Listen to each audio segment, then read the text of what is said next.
Nah, tadinya saya mau bikin 1000 masjid. Tetapi ketemu sesepuh kita, Pak Sofyan Jalil, Menteri ATR BPN. Dia bilang, Yusuf, saya guru agama. Saya orang Aceh. Saya pernah jadi marbot. Tolong dengar nasihat saya. Nggak usah banyak-banyak bikin masjid. Masjid sudah kebanyakan. Jamaahnya yang kurang banyak.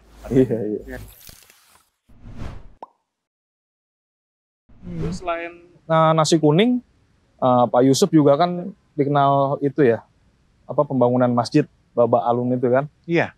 Nah itu gimana tuh? Tercetus ide untuk membangun itu Pak Yusuf? Gini, dulu saya pertama bikin masjid tuh di Samarinda sebenarnya waktu saya kerja kayu. Saya terus bilang, dalam mensiarkan agama Islam, ini kan banyak cara.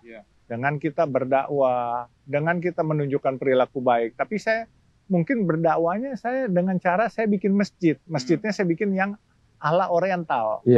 Saya nggak mau bikin ala Timur Tengah. Sudah banyak, udah jutaan masjid kita yang Timur Tengah. Saya bikin ala Oriental karena apa? Multiplier efeknya ini saya kepengen tempat itu makmur dan jadi sentra ekonomi baru. Dan juga multiplier efeknya adalah masjid itu jadi tujuan wisata religi. Nah ini terjadi sudah.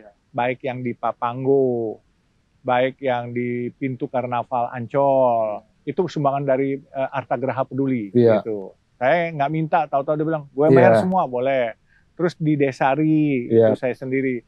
Terus yang di Sentul Barat, itu sumbangan dari Pak Erlangga Hartarto. Makanya namanya Masjid Jami Tina Teng. Tina itu nama ibunya, Tin, dipanggilnya. Teng itu nama ayahnya, Pak Hartarto dulu dipanggil. Jadi namanya Masjid Tina Teng. Itu pun lucu. Saya sudah bangun 70%.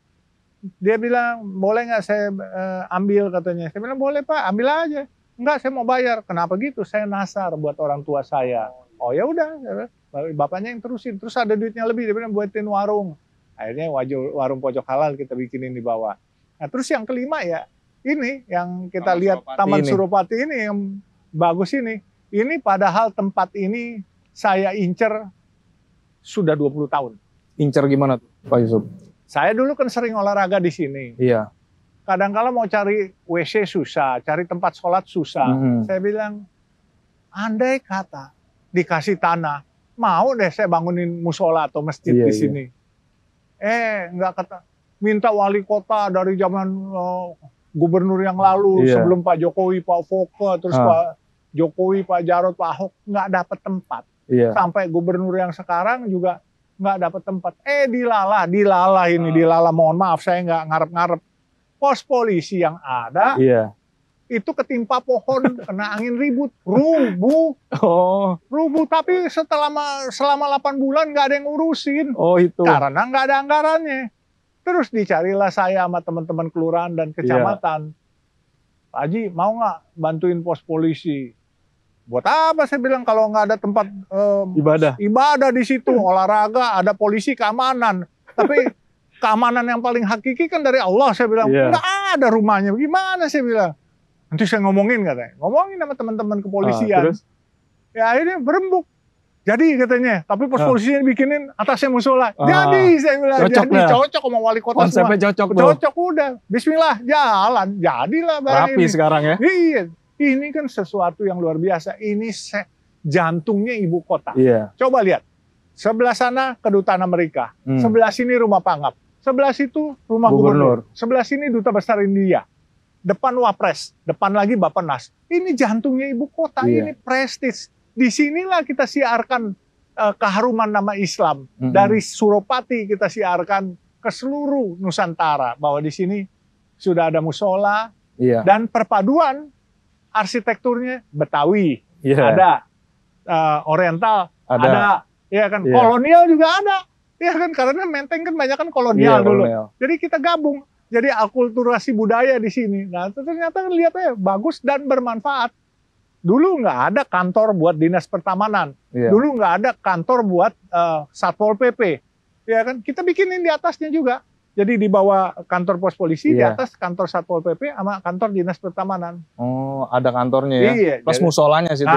ada kantor menghadap Allah. Nah, itu namanya Baba Alun ya? Iya, musola Baba Alun di sini. Nah, itu nama itu gimana tuh Pak Yusuf? Gini, nama saya kecil dulu tuh Alun Yosef. Nama kecilnya?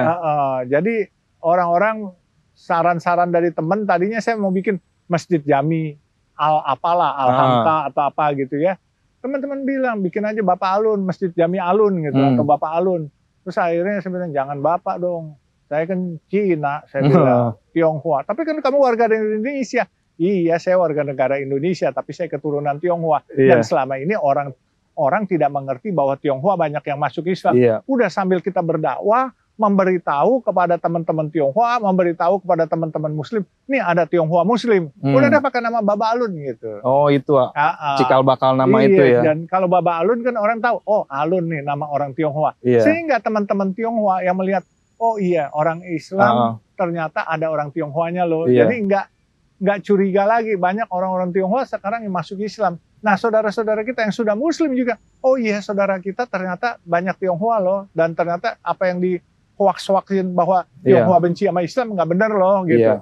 Nah ini bahwa kita merajut kebinekaan, keberagaman dengan ini. Dan saya, walaupun saya Muslim, saya membuat masjid dan musola, saya pembina terhadap 3 kelenteng. 1 kelenteng di Petak 9, 2 kelenteng di Singkawang. Oh, Singkawang, Kalimantan itu? Kalimantan Barat. Iya, jadi nggak ada masalah.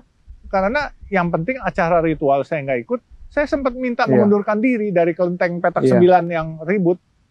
Terus waktu itu yang pengurusnya bilang, ternyata orang Islam itu lebih adil dan rahmatan lil alamin katanya. Tolong deh bantu kita, soalnya kita konflik begini. Oke, Islam rahmatan lil alamin. Oke, selama saya bilang saya nggak ikut akidahnya ya, saya bilang. Gitu. Ternyata makmur itu kelentengnya apa semuanya. Jalan semua ya? Jalan, bahkan kegiatan masjid saya itu berangkasnya dia sumbangin dari mereka semua. Bahkan banyak saudara-saudara kita yang Muslim kalau ada bencana alam, mau kebakaran, saya tinggal telepon kelenteng itu. Coba kalian tolong partisipasi. Oh iya, kita punya stok puluhan ton beras, minyak goreng, apa semua karena sumbangan umatnya. Bagi kita bekerja sama. Bahkan yang lucu teman-teman kita dulu bekas Front Pembela Islam, laskarnya, ikut nyemprotin disinfektan di kelenteng Petak 9. Nah, tadinya saya mau bikin 1000 masjid. Tetapi ketemu sesepuh kita, Pak Sofyan Jalil, Menteri ATR BPN. Dia bilang, Yusuf, saya guru agama. Saya orang Aceh. Saya pernah jadi marbot. Tolong dengar nasihat saya. Nggak usah banyak-banyak bikin masjid. Masjid sudah kebanyakan. Jamaahnya yang kurang banyak. Dia bilang gitu. Nanti nggak kepake mubazir. Saya bilang, iya Pak Sofyan, saya bilang, Pak Menteri, boleh nggak saya bikin 10 atau 20? Oh ya boleh. Yang lainnya kebajikan aja lu bikin. Lu bikin jembatan, lu bikinin saluran air, lu renovasi masjid-masjid yang lain-lain orang-orang. Gitu. Apa yang lu mau deh. Lu bikin jalan tol ini juga kebajikan katanya. Dia bilang gitu. Oh iya deh. Nah, saya terus sama tim saya, sama anak-anak saya bilang, ayo kita pikirkan kebajikan. Nah, kita kebajikan setelah itu. Tapi masjid saya bilang, targetnya harus 10 dulu nih. Saya bilang, saya capai 10, paling nggak lega juga lah. Ini sekarang baru 5. Nah, nanti kita bikin kebajikan. Kampung Baba Alun di Kerukut, dekat Desari. Kita beli 15 hektar tanah. Saya mau bikin tempat manasik haji. Tapi bukan manasik hajinya, tempat miniatur orang bagaimana sih cara ritual pergi ke haji itu, apa-apa aja sih? Yang di Pondok Gede gitu konsepnya? Beda. Iya, tapi saya punya ada kayak taman wisata segala. Jadi anak-anak kita daripada lebih menarik daripada dia kemana-mana, dia mendingin ke kampung itu. 1, dapat pendidikan agamanya, 2, wisatanya halal, dan anak kita tidak sia-sia berliburnya gitu. Nanti kita kasih mainan-mainan gratis juga. Tuh nanti tuh? Bayar gimana? Kalau enggak bayar ya tetap bayar, cuman yang secukupnya aja, semampunya yang masih aja. Terjangkau lah ya. Nggak mungkin kita harus ambil untung banyak.